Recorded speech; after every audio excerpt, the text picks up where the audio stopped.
The Adventures of Sherlock Holmes by Arthur Conan Doyle. First published in 1892. The Red-Headed League.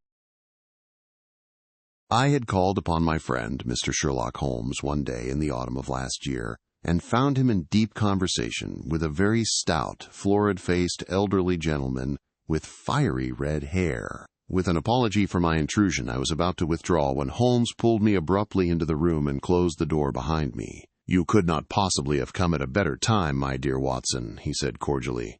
"I was afraid that you were engaged." "So I am? Very much so. Then I can wait in the next room." "Not at all. This gentleman, Mr. Wilson, has been my partner and helper in many of my most successful cases, and I have no doubt that he will be of the utmost use to me in yours also." The stout gentleman half rose from his chair and gave a bob of greeting, with a quick little questioning glance from his small, fat-encircled eyes. "Try the settee," said Holmes, relapsing into his armchair and putting his fingertips together, as was his custom when in judicial moods. "I know, my dear Watson, that you share my love of all that is bizarre and outside the conventions and humdrum routine of everyday life. You have shown your relish for it by the enthusiasm which has prompted you to chronicle, and, if you will excuse my saying so, somewhat to embellish so many of my own little adventures." "Your cases have indeed been of the greatest interest to me," I observed. "You will remember that I remarked the other day, just before we went into the very simple problem presented by Miss Mary Sutherland, that for strange effects and extraordinary combinations we must go to life itself, which is always far more daring than any effort of the imagination. A proposition which I took the liberty of doubting. You did, Doctor, but nonetheless you must come round to my view, for otherwise I shall keep on piling fact upon fact on you until your reason breaks down under them and acknowledges me to be right. Now, Mr. Jabez Wilson here has been good enough to call upon me this morning, and to begin a narrative which promises to be one of the most singular which I have listened to for some time. You have heard me remark that the strangest and most unique things are very often connected, not with the larger, but with the smaller crimes, and occasionally, indeed, where there is room for doubt whether any positive crime has been committed. As far as I have heard, it is impossible for me to say whether the present case is an instance of crime or not, but the course of events is certainly among the most singular that I have ever listened to. Perhaps, Mr. Wilson, you would have the great kindness to recommence your narrative. I ask you, not merely because my friend Dr. Watson has not heard the opening part, but also because the peculiar nature of the story makes me anxious to have every possible detail from your lips. As a rule, when I have heard some slight indication of the course of events, I am able to guide myself by the thousands of other similar cases which occur to my memory. In the present instance, I am forced to admit that the facts are, to the best of my belief, unique. The portly client puffed out his chest with an appearance of some little pride and pulled a dirty and wrinkled newspaper from the inside pocket of his greatcoat. As he glanced down the advertisement column, with his head thrust forward and the paper flattened out upon his knee, I took a good look at the man and endeavored, after the fashion of my companion, to read the indications which might be presented by his dress or appearance. I did not gain very much, however, by my inspection. Our visitor bore every mark of being an average, commonplace British tradesman, obese, pompous, and slow. He wore rather baggy gray shepherd's check trousers, a not over-clean black frock coat, unbuttoned in the front, and a drab waistcoat with a heavy brassy Albert chain, and a square pierced bit of metal dangling down as an ornament. A frayed top hat and a faded brown overcoat with a wrinkled velvet collar lay upon a chair beside him. Altogether, look as I would, there was nothing remarkable about the man save his blazing red head and the expression of extreme chagrin and discontent upon his features.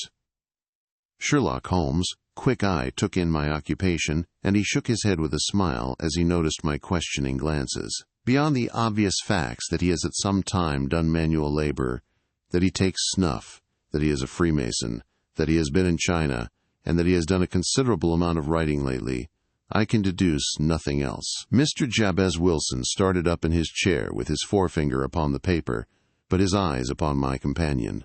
"How, in the name of good fortune, did you know all that, Mr. Holmes?" he asked. "How did you know, for example, that I did manual labor?" It's as true as gospel, for I began as a ship's carpenter. Your hands, my dear sir. Your right hand is quite a size larger than your left. You have worked with it, and the muscles are more developed. Well, the snuff, then, and the Freemasonry? I won't insult your intelligence by telling you how I read that, especially as, rather against the strict rules of your order, you use an arc and compass breastpin. Ah, of course, I forgot that. But the writing? What else can be indicated by that right cuff so very shiny for 5 inches, and the left one with the smooth patch near the elbow where you rested upon the desk? Well, but China. The fish that you have tattooed immediately above your right wrist could only have been done in China. I have made a small study of tattoo marks, and have even contributed to the literature of the subject. That trick of staining the fish's scales of a delicate pink is quite peculiar to China. When, in addition, I see a Chinese coin hanging from your watch chain, the matter becomes even more simple. Mr. Jabez Wilson laughed heavily. Well, I never, said he. I thought at first that you had done something clever, but I see that there was nothing in it after all. I begin to think, Watson, said Holmes, that I make a mistake in explaining. Omne ignotum pro magnifico, you know. And my poor little reputation, such as it is, will suffer shipwreck if I am so candid. Can you not find the advertisement, Mr. Wilson? Yes, I have got it now, he answered, with his thick red finger planted halfway down the column. Here it is. This is what began it all. You just read it for yourself, sir.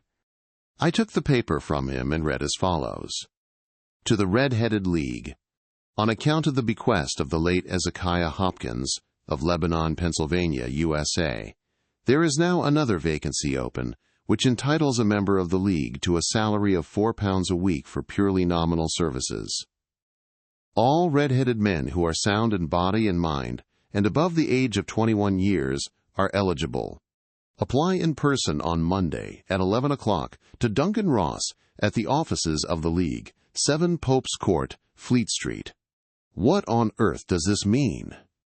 I ejaculated after I had twice read over the extraordinary announcement. Holmes chuckled and wriggled in his chair, as was his habit when in high spirits. It is a little off the beaten track, isn't it? Said he. And now, Mr. Wilson, off you go at scratch and tell us all about yourself, your household, and the effect which this advertisement had upon your fortunes. You will first make a note, Doctor, of the paper and the date. It is the Morning Chronicle of April 27th, 1890, just 2 months ago. Very good.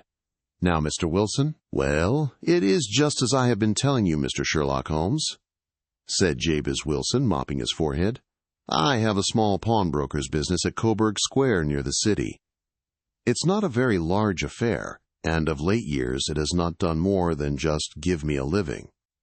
I used to be able to keep 2 assistants, but now I only keep 1, and I would have a job to pay him but that he is willing to come for half wages so as to learn the business. What is the name of this obliging youth? Asked Sherlock Holmes. His name is Vincent Spaulding, and he's not such a youth either. It's hard to say his age. I should not wish a smarter assistant, Mr. Holmes, and I know very well that he could better himself and earn twice what I am able to give him. But, after all, if he is satisfied, why should I put ideas in his head? Why, indeed, you seem most fortunate in having an employee who comes under the full market price. It is not a common experience among employers in this age. I don't know that your assistant is not as remarkable as your advertisement. Oh, he has his faults, too, said Mr. Wilson. Never was such a fellow for photography, snapping away with a camera when he ought to be improving his mind, and then diving down into the cellar like a rabbit into its hole to develop his pictures. That is his main fault, but on the whole he's a good worker. There's no vice in him. He is still with you, I presume? Yes, sir. He and a girl of 14, who does a bit of simple cooking and keeps the place clean. That's all I have in the house, for I am a widower and never had any family. We live very quietly, sir, the 3 of us, and we keep a roof over our heads and pay our debts if we do nothing more. The first thing that put us out was that advertisement.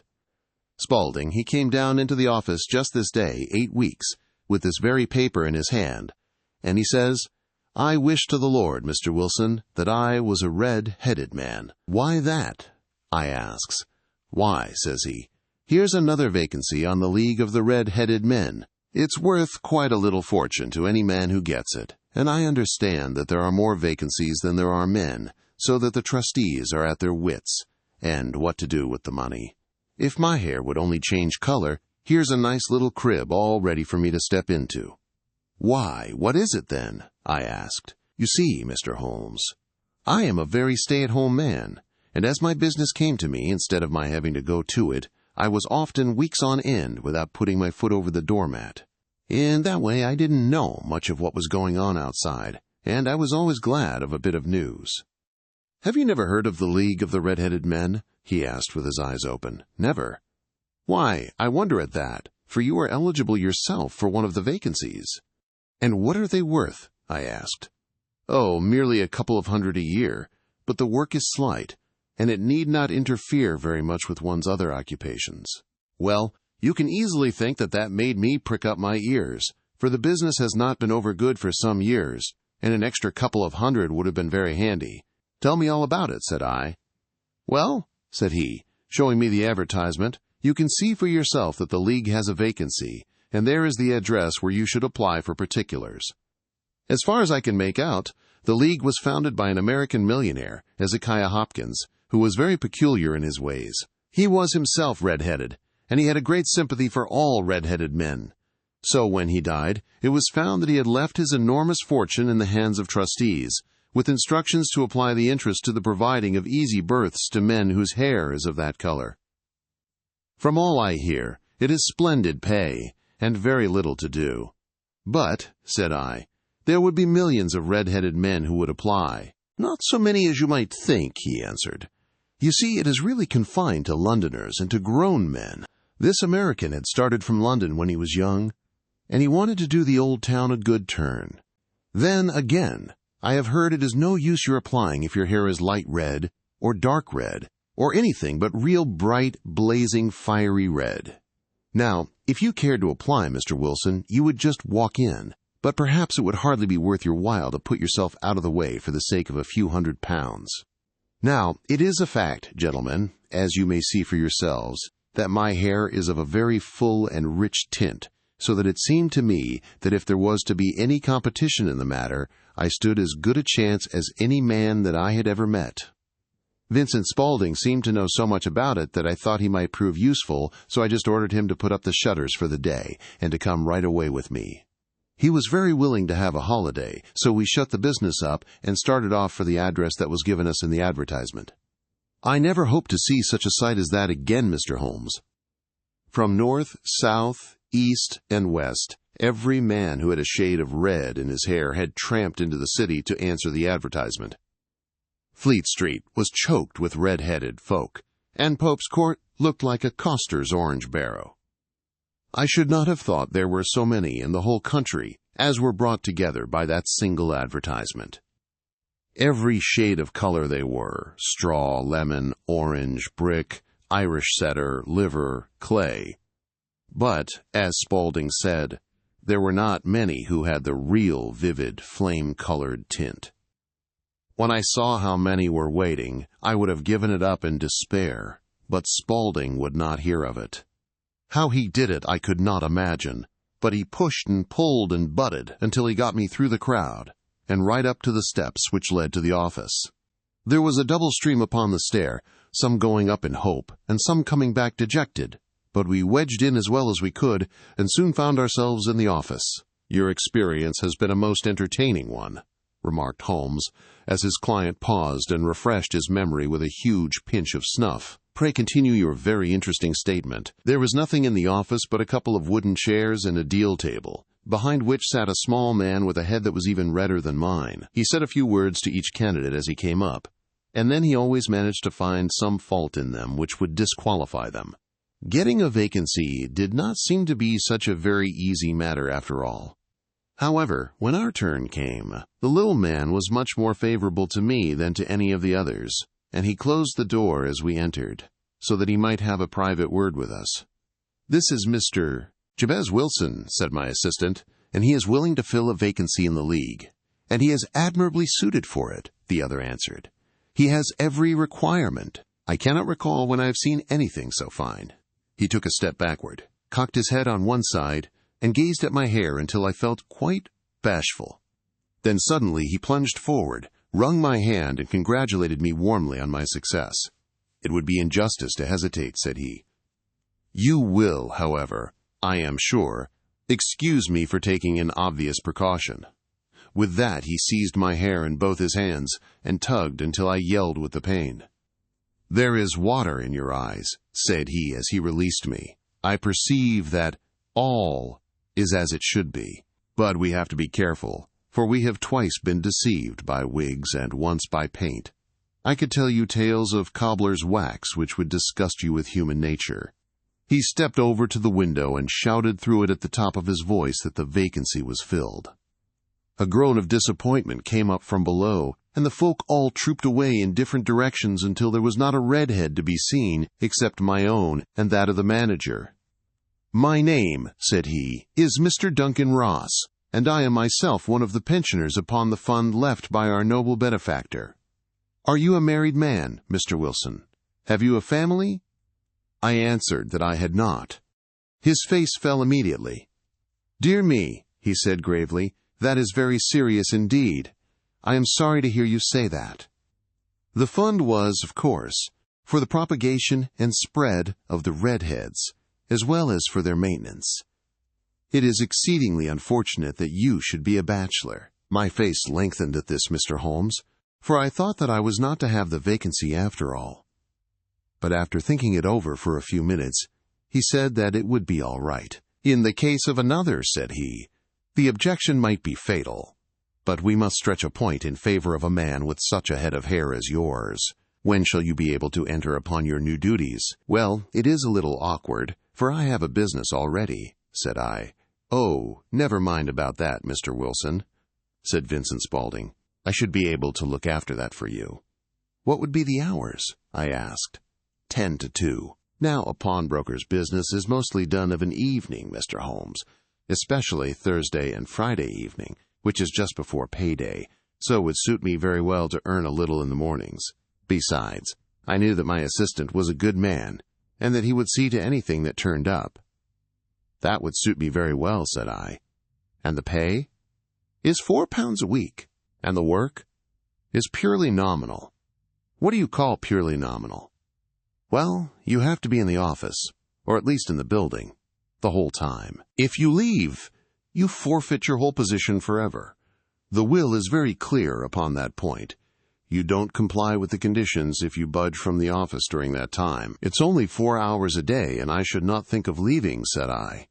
"No excuse will avail," said Mr. Duncan Ross. "Neither sickness nor business nor anything else. There you must stay, or you lose your billet." "And the work?" "Is to copy out the Encyclopedia Britannica. There's the first volume of it in that press. You must find your own ink, pens, and blotting paper. But we provide this table and chair. Will you be ready tomorrow?" "Certainly," I answered.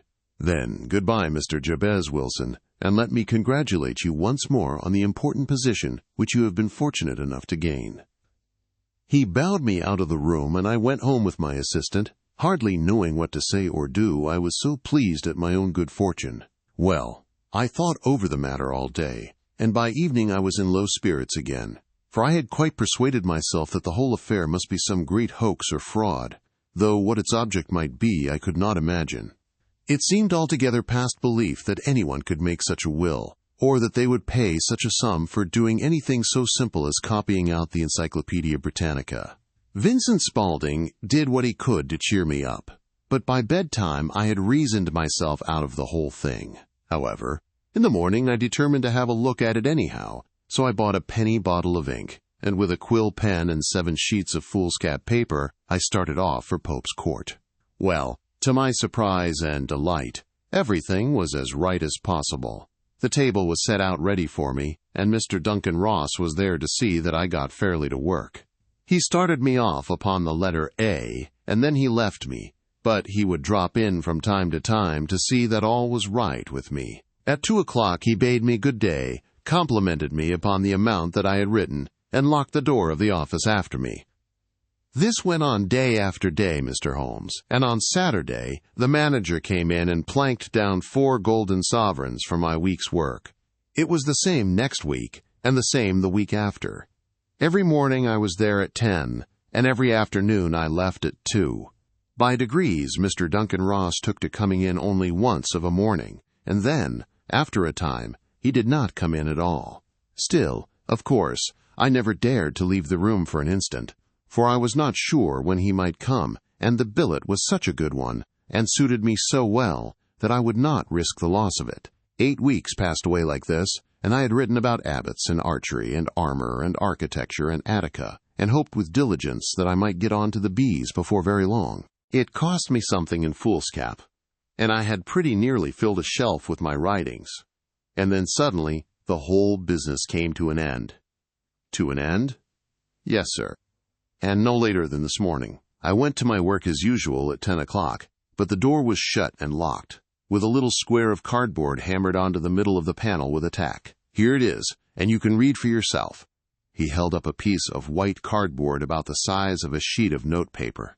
It read in this fashion: "The Red-Headed League is dissolved.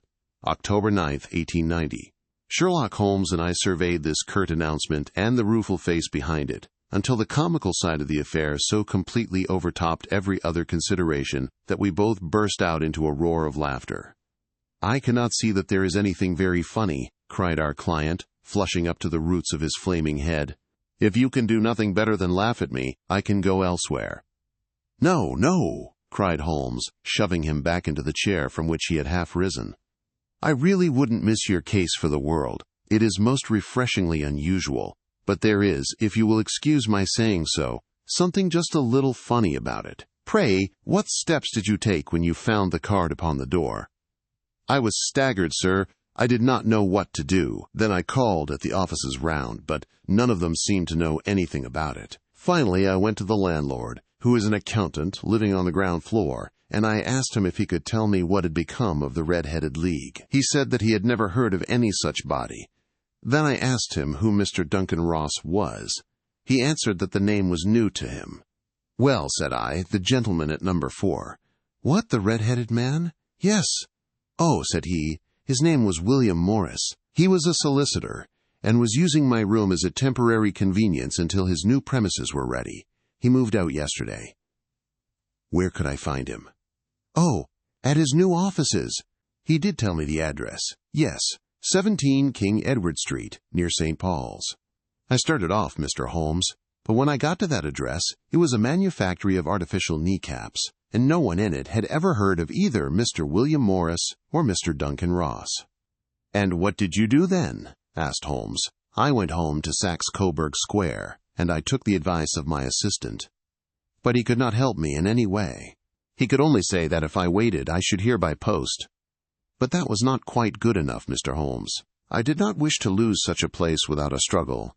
So, as I had heard that you were good enough to give advice to poor folk who were in need of it, I came right away to you." "And you did very wisely," said Holmes. "Your case is an exceedingly remarkable one, and I shall be happy to look into it. From what you have told me, I think that it is possible that graver issues hang from it than might at first sight appear." "Grave enough," said Mr. Jabez Wilson. "Why, I have lost £4 a week." "As far as you are personally concerned," remarked Holmes, "I do not see that you have any grievance against this extraordinary league. On the contrary, you are, as I understand, richer by some £30, to say nothing of the minute knowledge which you have gained on every subject which comes under the letter A. You have lost nothing by them." "No, sir, but I want to find out about them and who they are, and what their object was in playing this prank, if it was a prank upon me. It was a pretty expensive joke for them, for it cost them £32. We shall endeavor to clear up these points for you. And, first, 1 or 2 questions, Mr. Wilson. This assistant of yours who first called your attention to the advertisement, how long had he been with you?" "About a month, then." "How did he come?" "In answer to an advertisement." "Was he the only applicant?" "No, I had a dozen." "Why did you pick him?" "Because he was handy and would come cheap." "At half wages, in fact." "Yes." "What is he like, this Vincent Spaulding?" "Small, stout-built, very quick in his ways, no hair on his face, though he's not short of 30, has a white splash of acid upon his forehead. Holmes sat up in his chair in considerable excitement. "Oh, I thought as much," said he. "Have you ever observed that his ears are pierced for earrings?" "Yes, sir. He told me that a gypsy had done it for him when he was a lad." Said Holmes, sinking back in deep thought. "He is still with you?" "Oh, yes, sir. I have only just left him." "And has your business been attended to in your absence?" "Nothing to complain of, sir. There's never very much to do of a morning." "That will do, Mr. Wilson. I shall be happy to give you an opinion upon the subject in the course of a day or two. Today is Saturday, and I hope that by Monday we may come to a conclusion." "Well, Watson," said Holmes when our visitor had left us, "what do you make of it all?" "I make nothing of it," I answered frankly. "It is a most mysterious business." "As a rule," said Holmes, "the more bizarre a thing is, the less mysterious it proves to be. It is your commonplace, featureless crimes which are really puzzling, just as a commonplace face is the most difficult to identify. But I must be prompt over this matter." "What are you going to do, then?" I asked. "To smoke," he answered. "It is quite a 3-pipe problem, and I beg that you won't speak to me for 50 minutes. He curled himself up in his chair, with his thin knees drawn up to his hawk-like nose, and there he sat with his eyes closed, and his black clay pipe thrusting out like the bill of some strange bird. I had come to the conclusion that he had dropped asleep, and indeed was nodding myself, when he suddenly sprang out of his chair with the gesture of a man who has made up his mind, and put his pipe down upon the mantelpiece. "Sarasate plays at the St. James's Hall this afternoon," he remarked. "What do you think, Watson? Could your patients spare you for a few hours?" "I have nothing to do today." "My practice is never very absorbing." "Then put on your hat and come. I am going through the city first, and we can have some lunch on the way. I observe that there is a good deal of German music on the program, which is rather more to my taste than Italian or French. It is introspective, and I want to introspect. Come along." We traveled by the Underground as far as Aldersgate, and a short walk took us to Saxe-Coburg Square, the scene of the singular story which we had listened to in the morning. It was a poky, little, shabby-genteel place, where 4 lines of dingy 2-storied brick houses looked out into a small, railed-in enclosure, where a lawn of weedy grass and a few clumps of faded laurel bushes made a hard fight against a smoke-laden and uncongenial atmosphere. 3 gilt bowls and a brown board with Jabez Wilson in white letters upon a corner house announced the place where our red-headed client carried on his business. Sherlock Holmes stopped in front of it with his head on one side and looked it all over, with his eyes shining brightly between puckered lids. Then he walked slowly up the street, and then down again to the corner, still looking keenly at the houses. Finally he returned to the pawnbroker's, and, having thumped vigorously upon the pavement with his stick 2 or 3 times, he went up to the door and knocked.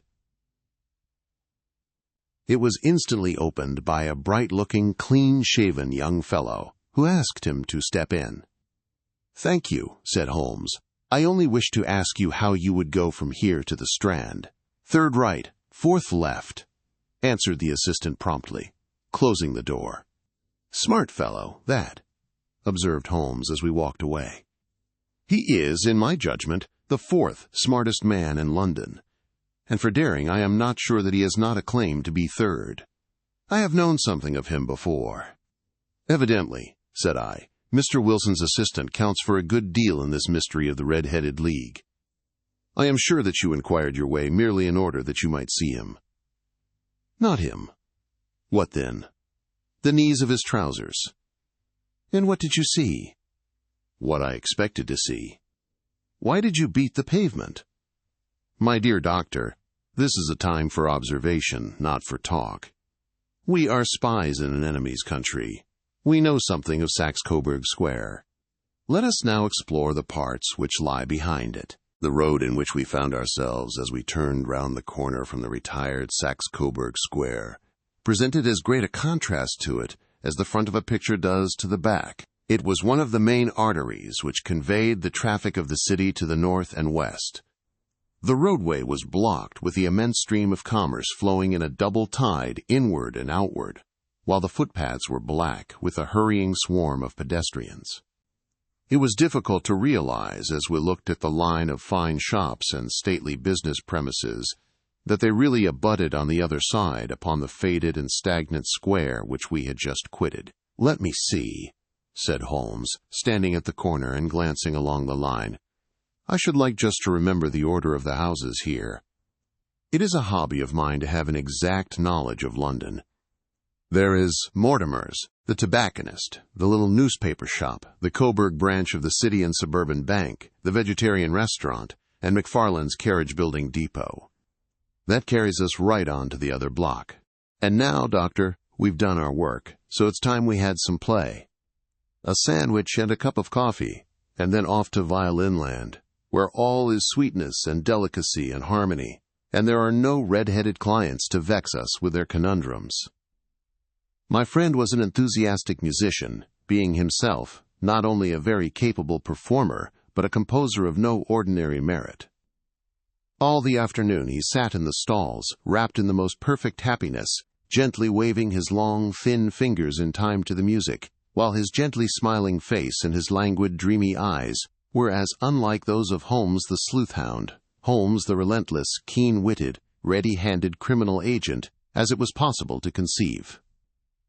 In his singular character the dual nature alternately asserted itself, and his extreme exactness and astuteness represented, as I have often thought, the reaction against the poetic and contemplative mood which occasionally predominated in him. The swing of his nature took him from extreme languor to devouring energy, and, as I knew well, he was never so truly formidable as when, for days on end, he had been lounging in his armchair amid his improvisations and his black-letter editions. Then it was that the lust of the chase would suddenly come upon him, and that his brilliant reasoning power would rise to the level of intuition, until those who were unacquainted with his methods would look askance at him as on a man whose knowledge was not that of other mortals. When I saw him that afternoon so enwrapped in the music at St. James's Hall, I felt that an evil time might be coming upon those whom he had set himself to hunt down. "You want to go home, no doubt, Doctor?" he remarked as we emerged. "Yes, it would be as well. And I have some business to do which will take some hours. This business at Coburg Square is serious." "Why serious?" "A considerable crime is in contemplation. I have every reason to believe that we shall be in time to stop it. But today, being Saturday, rather complicates matters. I shall want your help tonight." "At what time?" 10 will be early enough. "I shall be at Baker Street at 10. "Very well. And I say, Doctor, there may be some little danger, so kindly put your army revolver in your pocket." He waved his hand, turned on his heel, and disappeared in an instant among the crowd. I trust that I am not more dense than my neighbors, but I was always oppressed with a sense of my own stupidity in my dealings with Sherlock Holmes. Here I had heard what he had heard. I had seen what he had seen, and yet from his words it was evident that he saw clearly not only what had happened, but what was about to happen, while to me the whole business was still confused and grotesque. As I drove home to my house in Kensington, I thought over it all, from the extraordinary story of the red-headed copier of the encyclopedia down to the visit to Saxe-Coburg Square and the ominous words with which he had parted from me. What was this nocturnal expedition, and why should I go armed? Where were we going, and what were we to do? I had the hint from Holmes that this smooth-faced pawnbroker's assistant was a formidable man, a man who might play a deep game. I tried to puzzle it out, but gave it up in despair, and set the matter aside until night should bring an explanation. It was 9:15 when I started from home and made my way across the park, and so through Oxford Street to Baker Street. 2 hansoms were standing at the door, and as I entered the passage, I heard the sound of voices from above. On entering his room, I found Holmes in animated conversation with 2 men, one of whom I recognized as Peter Jones, the official police agent, while the other was a long, thin, sad-faced man, with a very shiny hat and oppressively respectable frock coat. "Ha! Our party is complete," said Holmes, buttoning up his pea-jacket and taking his heavy hunting crop from the rack. "Watson, I think you know Mr. Jones, of Scotland Yard. Let me introduce you to Mr. Merriweather, who is to be our companion in tonight's adventure." "We're hunting in couples again, Doctor, you see," said Jones in his consequential way. Our friend here is a wonderful man for starting a chase. All he wants is an old dog to help him to do the running down." "I hope a wild goose may not prove to be the end of our chase," observed Mr. Merryweather gloomily. "You may place considerable confidence in Mr. Holmes, sir," said the police agent loftily. "He has his own little methods, which are, if he won't mind my saying so, just a little too theoretical and fantastic, but he has the makings of a detective in him. It is not too much to say that once or twice, as in that business of the Sholto murder and the Agra treasure, he has been more nearly correct than the official force." "Oh, if you say so, Mr. Jones, it is all right," said the stranger with deference. "Still, I confess that I miss my rubber. It is the first Saturday night for 27 years that I have not had my rubber." "I think you will find," said Sherlock Holmes, "that you will play for a higher stake tonight than you have ever done yet, and that the play will be more exciting. For you, Mr. Merryweather, the stake will be some £30,000, and for you, Jones, it will be the man upon whom you wish to lay your hands. John Clay, the murderer, thief, smasher, and forger. He's a young man, Mr. Merryweather, but he is at the head of his profession, and I would rather have my bracelets on him than on any criminal in London. He's a remarkable man, is young John Clay. His grandfather was a royal duke, and he himself has been to Eton and Oxford. His brain is as cunning as his fingers, and though we meet signs of him at every turn, we never know where to find the man himself.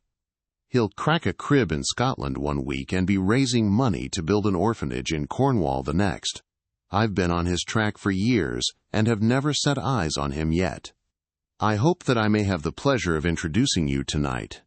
I've had one or two little turns also with Mr. John Clay, and I agree with you that he is at the head of his profession. It is past 10, however, and quite time that we started. If you two will take the first hansom, Watson and I will follow in the second." Sherlock Holmes was not very communicative during the long drive, and lay back in the cab humming the tunes which he had heard in the afternoon. We rattled through an endless labyrinth of gaslit streets until we emerged into Farrington Street. "We are close there now," my friend remarked. "This fellow Merryweather is a bank director, and personally interested in the matter. I thought it as well to have Jones with us also. He is not a bad fellow, though an absolute imbecile in his profession. He has one positive virtue. He is as brave as a bulldog, and as tenacious as a lobster, if he gets his claws upon anyone. Here we are, and they are waiting for us." We had reached the same crowded thoroughfare in which we had found ourselves in the morning. Our cabs were dismissed, and, following the guidance of Mr. Merryweather, we passed down a narrow passage and through a side door, which he opened for us. Within there was a small corridor, which ended in a very massive iron gate. This also was opened, and led down a flight of winding stone steps, which terminated at another formidable gate. Mr. Merryweather stopped to light a lantern and then conducted us down a dark, earth-smelling passage, and so, after opening a third door, into a huge vault or cellar, which was piled all round with crates and massive boxes. "You are not very vulnerable from above," Holmes remarked as he held up the lantern and gazed about him. "Nor from below," said Mr. Merryweather, striking his stick upon the flags which lined the floor. "Why, dear me, it sounds quite hollow," he remarked, looking up in surprise. "I must really ask you to be a little more quiet," said Holmes severely.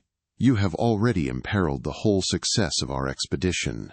Might I beg that you would have the goodness to sit down upon one of those boxes, and not to interfere?" The solemn Mr. Merryweather perched himself upon a crate, with a very injured expression upon his face, while Holmes fell upon his knees upon the floor, and, with a lantern and a magnifying lens, began to examine minutely the cracks between the stones. A few seconds sufficed to satisfy him, for he sprang to his feet again and put his glass in his pocket. "We have at least an hour before us," he remarked, "for they can hardly take any steps until the good pawnbroker is safely in bed. Then they will not lose a minute, for the sooner they do their work, the longer time they will have for their escape. We are at present, Doctor, as no doubt you have divined, in the cellar of the city branch of one of the principal London banks. Mr. Merriweather is the chairman of directors, and he will explain to you that there are reasons why the more daring criminals of London should take a considerable interest in this cellar at present. It is our French gold, whispered the director. We have had several warnings that an attempt might be made upon it. Your French gold? Yes. We had occasion some months ago to strengthen our resources, and borrowed for that purpose 30,000 Napoleons from the Bank of France. It has become known that we have never had occasion to unpack the money, and that it is still lying in our cellar. The crate upon which I sit contains 2,000 Napoleons, packed between layers of lead foil. Our reserve of bullion is much larger at present than is usually kept in a single branch office, and the directors have had misgivings upon the subject. Which were very well justified, observed Holmes. And now it is time that we arranged our little plans. I expect that within an hour matters will come to a head. In the meantime, Mr. Merriweather, we must put the screen over that dark lantern, and sit in the dark? I am afraid so. I had brought a pack of cards in my pocket, and I thought that, as we were a party carré, you might have your rubber after all. But I see that the enemy's preparations have gone so far that we cannot risk the presence of a light. And, first of all, we must choose our positions. These are daring men, and though we shall take them at a disadvantage, they may do us some harm unless we are careful. I shall stand behind this crate, and do you conceal yourselves behind those. Then, when I flash a light upon them, close in swiftly. If they fire, Watson, have no compunction about shooting them down. I placed my revolver, cocked, upon the top of the wooden case behind which I crouched. Holmes shot the slide across the front of his lantern and left us in pitch darkness, such an absolute darkness as I have never before experienced. The smell of hot metal remained to assure us that the light was still there, ready to flash out at a moment's notice. To me, with my nerves worked up to a pitch of expectancy, there was something depressing and subduing in the sudden gloom, and in the cold, dank air of the vault. They have but one retreat, whispered Holmes. That is back through the house into Saxe-Coburg Square. I hope that you have done what I asked you, Jones. I have an inspector and 2 officers waiting at the front door. Then we have stopped all the holes, and now we must be silent and wait. What a time it seemed! From comparing notes afterwards, it was but an hour and a quarter, yet it appeared to me that the night must have almost gone, and the dawn be breaking above us. My limbs were weary and stiff, for I feared to change my position, yet my nerves were worked up to the highest pitch of tension, and my hearing was so acute that I could not only hear the gentle breathing of my companions, but I could distinguish the deeper, heavier in-breath of the bulky Jones from the thin, sighing note of the bank director. From my position, I could look over the case in the direction of the floor. Suddenly, my eyes caught the glint of a light. At first it was but a lurid spark upon the stone pavement. Then it lengthened out until it became a yellow line. And then, without any warning or sound, a gash seemed to open, and a hand appeared. A white, almost womanly hand, which felt about in the center of the little area of light.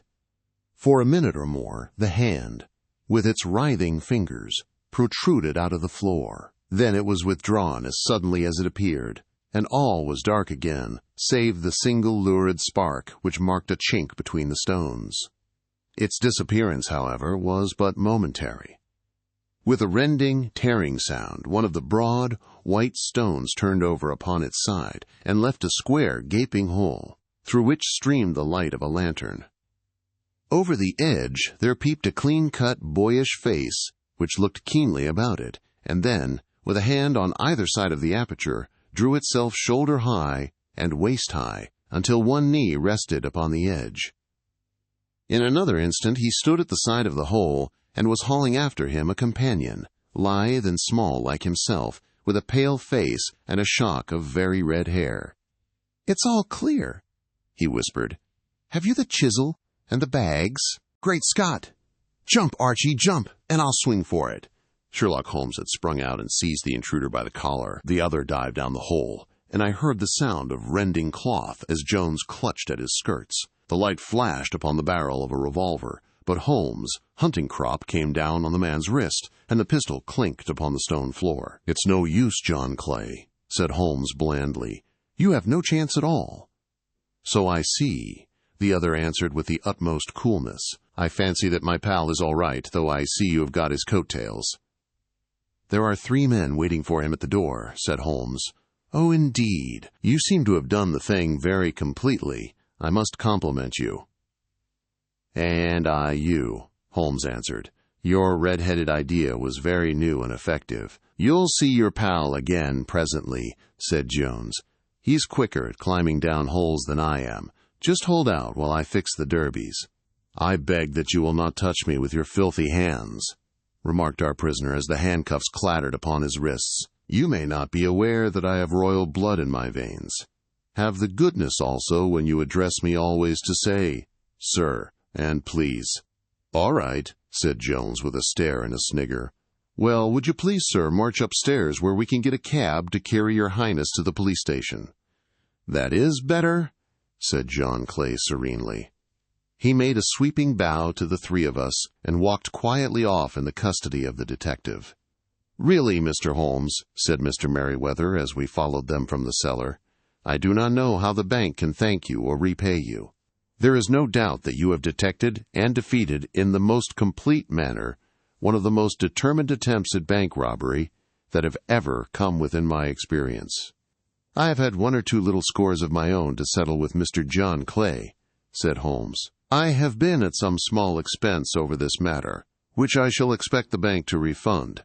But beyond that I am amply repaid by having had an experience which is in many ways unique, and by hearing the very remarkable narrative of the Red-Headed League. You see, Watson," he explained in the early hours of the morning as we sat over a glass of whiskey and soda in Baker Street, "it was perfectly obvious from the first that the only possible object of this rather fantastic business of the advertisement of the League and the copying of the encyclopedia must be to get this not-over-bright pawnbroker out of the way for a number of hours every day. It was a curious way of managing it, but really, it would be difficult to suggest a better. The method was no doubt suggested to Clay's ingenious mind by the color of his accomplice's hair. The £4 a week was a lure which must draw him, and what was it to them who were playing for thousands? They put in the advertisement, one rogue has the temporary office, the other rogue incites the man to apply for it, and together they managed to secure his absence every morning in the week. From the time that I heard of the assistant having come for half wages, it was obvious to me that he had some strong motive for securing the situation. But how could you guess what the motive was?